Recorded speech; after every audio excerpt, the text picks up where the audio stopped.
কমিটির যে নির্বাচন রয়েছে যথাসময়ে সেই নির্বাচন অনুষ্ঠানের জন্য আমরা জোর দাবি নিয়ে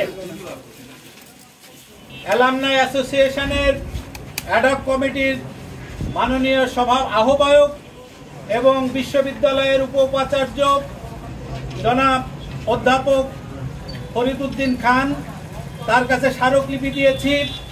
আমরা বলেছি এই নির্বাচন ঘিরে একটি কুচক্রী মহল, একটি ষড়যন্ত্রকারী মহল, স্বার্থান্বেষী মহল যারা চক্রান্ত করে এই নির্বাচনকে বাতিল করতে চাচ্ছে, তাদের যারা এই বাতিল করতে চাচ্ছে তাদের চক্রান্তকে ভেঙে দেওয়ার জন্যই 10 তারিখে যথাসময়ে নির্বাচন অনুষ্ঠিত হতে হবে। কোনোভাবেই নির্বাচন স্থগিত বা বন্ধ করার সুযোগ নেই।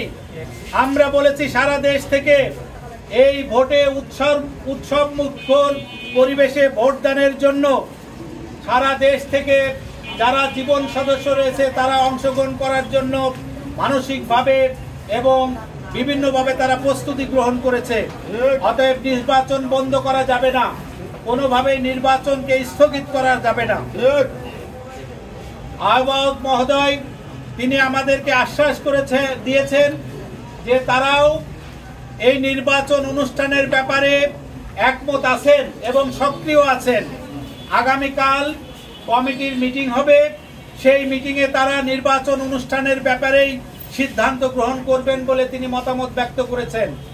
আমরা আশ্বাস দিয়েছি যদি বিশ্ববিদ্যালয় কর্তৃপক্ষ এবং অ্যালামনাই অ্যাসোসিয়েশন যে অ্যাডহক কমিটি আছে এই কমিটি নির্বাচন অনুষ্ঠানের ব্যাপারে দৃঢ় থাকে তাহলে রাজশাহীস্থ যে অ্যালামনাই অ্যাসোসিয়েশনের আজীবন সদস্য আছে আমরা তাদের সর্বাত্মক এবং সর্বোচ্চ সহযোগিতা করবো ইনশাআল্লাহ।